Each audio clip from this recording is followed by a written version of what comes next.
En 1985 ganó la ADN de Hugo Banzer. Como en ese tiempo los presidentes se los elegía en el Congreso, terminaron pactando para que sea el MNR de Víctor Paz el que llegara a la presidencia. Un elemento clave para entender lo que hicieron estos gobiernos fue la democracia pactada. Los partidos con más votaciones pactaban la elección del presidente. También se repartían por cuotas los puestos en el Parlamento y acordaban las leyes que firmarían. Así, se repartían entre todos el poder y se cuidaban entre todos las espaldas. En 1985, Hugo Banzer de ADN logra el 32.7% de votos, una mayoría relativa. El MNR y la ADN optaron por aliarse en el Parlamento y votar entre los dos para que Víctor Paz Estenssoro asuma el cargo de presidente. Este pacto fue llamado el Pacto por la Democracia, con el que apoyaron el Decreto Supremo 21060, que dictó el despido de miles de trabajadores mineros. Víctor Paz Estenssoro justifica el inicio de este proceso de enajenación. Él manejaba una frase. La patria se nos está muriendo y es preciso no eludir ningún recurso. De los 36.000 mineros se fueron casi 30.000. Si no nos amargamos es porque nos sentimos un poco fuerte. Lo que hace Víctor Paz y su gobierno es hacer estudios de cómo se podrían privatizar las empresas. Uno de los estudios lo hace la Pricewaterhouse, por ejemplo. Recomienda que no se hable frontalmente del concepto de privatización. La Pricewaterhouse recomienda es hablar de reordenamiento de las empresas públicas. Jaime Paz hace las primeras privatizaciones, aproximadamente 27 empresas. Gonzalo Sánchez de Lozada enajena a las grandes empresas del país, pero también las pequeñas y las medianas, aproximadamente 42 empresas que las transfiere directamente a la empresa privada. Hugo Banzer y Jorge Quiroga que terminan por enajenar las últimas empresas que quedaban. El neoliberalismo se introduce en Latinoamérica a partir de un diseño que hacen estos organismos internacionales como el Banco Mundial, el Fondo Monetario Internacional, que hacen un rediseño de cómo debería desarrollarse la economía mundial. En nuestro país se introduce en 1985. Y creo que todas las políticas impuestas por el neoliberalismo vinieron de los centros de poder mundial, el Banco Mundial, el Fondo Monetario Internacional. La enajenación es la forma en la que los gobiernos neoliberales aniquilaron las empresas públicas. Había 3 fórmulas: la privatización, la capitalización y el cierre de las empresas públicas. La privatización, que es la venta directa de las empresas públicas, sobre todo de las pequeñas y medianas, pertenecientes a los ministerios, a las prefecturas, las cortes y los municipios. Y Jaime Paz Zamora, a través de un decreto, dispone que todas las empresas de todas las corporaciones de desarrollo sean privatizadas. Ahí se destaca un personaje, desde mi punto de vista, nefasto. Samuel Doria Medina. Y él decía hay que aplicar la política bonsai al Estado boliviano. La técnica bonsai, así la llamó Doria Medina. Es una alegoría, como si las empresas del país se trataran de una planta. Dejarlas chiquitas para que por sí mismas dejen de funcionar. Asfixiarlas, cortarles todo, las inversiones, los gastos corrientes, las prestaciones, los salarios. Su explicación pareciera tan técnica, pero sus consecuencias fueron desastrosas. En el caso de Tarija, se ha considerado la privatización de la fábrica de cemento El Puente. En el caso de Chuquisaca, la privatización de Fancesa. En el caso de Potosí, la privatización de la línea aérea imperial. En Cochabamba se privatizó un servicio básico, el servicio del agua. En el caso de la fábrica de hilandería de Santa Cruz, es una empresa en la que el Estado gastó $70 millones, pero para su venta la pusieron en $7 millones. Pero no la venden en 7 millones, sino en $4 millones, es decir, por debajo de su valor referencial de venta. En Pando, la privatización de la fábrica de cerámica roja. En el Beni, la privatización de la empresa nacional de la castaña. Y en La Paz, la privatización de la fábrica de vidrio nacional denominada Fambi Plan. En el caso de Oruro, la privatización de la terminal de buses como del hotel terminal. En esta investigación se ha tomado un caso específico. Las 2 PIL más grandes fueron vendidas en paquete a una empresa peruana. Estas empresas valían casi 13 millones de dólares. Gloria consigue comprarlas en 8 millones. El gobierno de Jaime Paz privatizó 28 empresas públicas. Si contamos las empresas que fueron cerradas, el número sube a 45. Así comenzó en forma el proceso de privatización de las empresas públicas. En 1993, el GONI vuelve a postularse por el MNR. Para ganar las elecciones en el Parlamento, se alió con la UCS y el MBL. Juntos elaboraron un plan para vender las empresas públicas más grandes del país, las estratégicas. A este plan lo llamaron capitalización. La estrategia comunicacional que utiliza Gonzalo Sánchez de Lozada es la misma para todas las capitalizadas. Sostiene de que las empresas a enajenarse son empresas deficitarias, corruptas e ineficientes.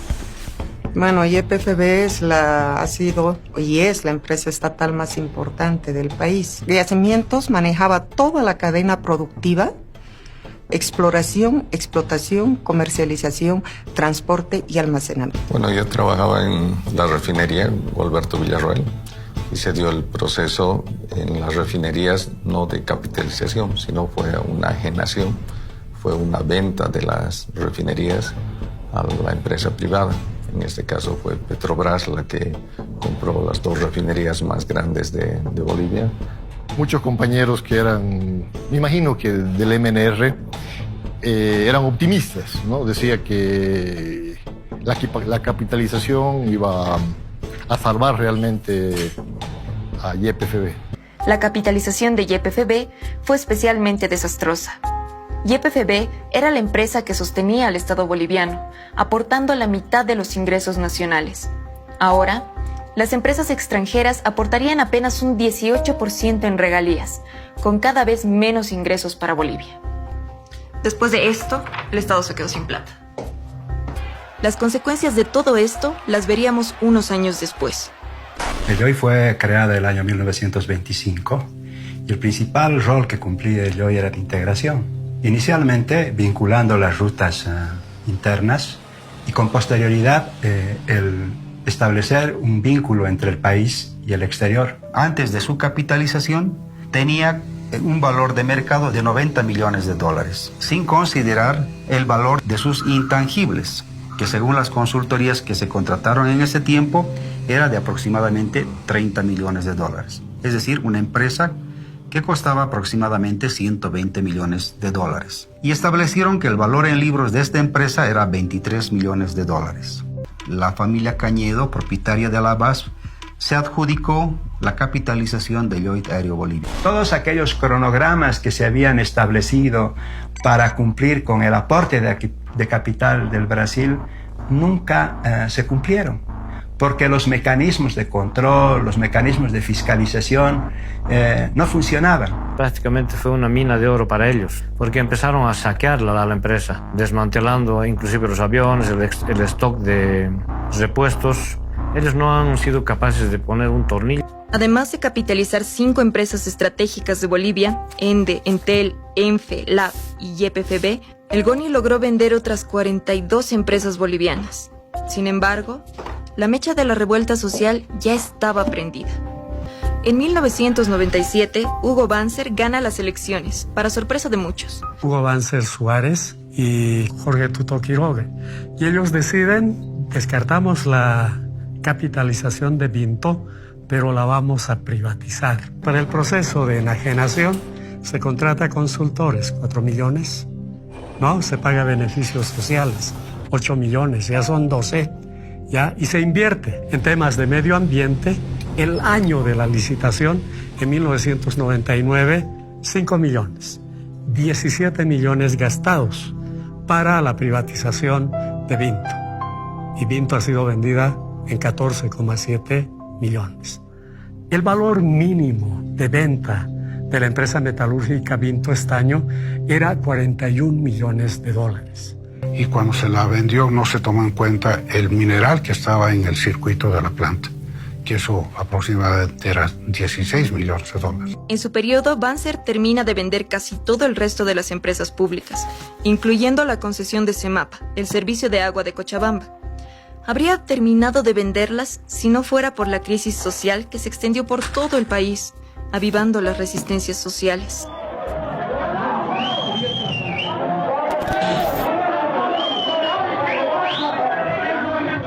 El año 99, en octubre en realidad, el gobierno determina, por presiones del Banco Mundial, sujeto a un chantaje, como siempre, de este organismo financiero internacional, de dar un préstamo a cambio de, en este caso, la privatización del agua. La empresa que tomó en sus manos la concesión y la propiedad del agua es un consorcio, fue un consorcio denominado Aguas del Tunari. Descubrimos que detrás de esto estaba una empresa llamada Bechtel, en cuyo directorio forma parte fundamentalmente la familia Bush. En la ley, de manera muy sutil, se establecía que estaba prohibido acumular el agua de la lluvia, entonces que el agua de la lluvia también estaba privatizada, que las tarifas iban a subvencionar las posibles pérdidas de la empresa privatizadora, del consorcio privatizador. El hecho de que dos facturas, dos preavisos no pagados por los servicios del agua posibilitaban el remate de la vivienda del usuario. Entonces se conformó la Coordinadora de Defensa del Agua y la Vida como un primer paso de establecer una gigantesca coalición donde prácticamente estaban todos los sectores. Yo diría desde los dueños de los hoteles más lujosos en Cochabamba porque les afectaba la problemática del agua, hasta los vendedores ambulantes, como también los hermanos cocaleros, ¿no? Fueron un referente de valentía, de organización y de firmeza en su lucha aquí en la guerra del agua. Yo diría que sin los cocaleros hubiera sido muy difícil afrontar de manera muy directa a los organismos de represión. Fue un momento muy duro, pero yo diría parte de la historia de este pueblo que avanzaba en la decisión de establecer un escenario político y económico de decisiones soberanas. El MNR logra una coalición con el MIR, a los que se suma UCS firmando el Plan Bolivia para un acuerdo de responsabilidad nacional. Con esta coalición, el GONI es elegido presidente y Carlos Mesa vicepresidente. Luego obtiene el apoyo de Nueva Fuerza Republicana, de Manfred Reyes. Cuando vuelve Gonzalo Sánchez de Lozada al gobierno, y la verdad es que el país no tenía dinero ni para pagar sueldos, ni para pagar aguinaldos. Deberían recurrir a los organismos internacionales permanentemente. Las arcas del Estado estaban completamente vacías y eso era porque la plata que estaba generando el país por la explotación de sus recursos naturales estaba siendo aprovechada por las empresas transnacionales. Por eso nos vemos obligados a cambiar el impuesto al IVA, el complementario. Si gana 1.000 bolivianos, el impuesto va a ser apenas 15 bolivianos. Si gana 2.000, 140 bolivianos. Este impuestazo trajo como consecuencia una manifestación radical de protesta de parte del sector de los policías.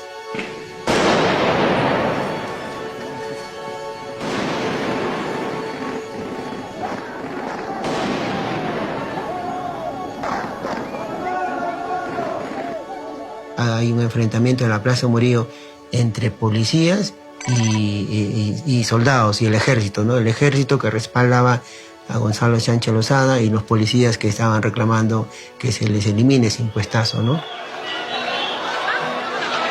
En 2003, el sector de los campesinos realiza un bloqueo. Pero bueno, en ese bloqueo, en Guarizata, el ejército mató a 5 personas.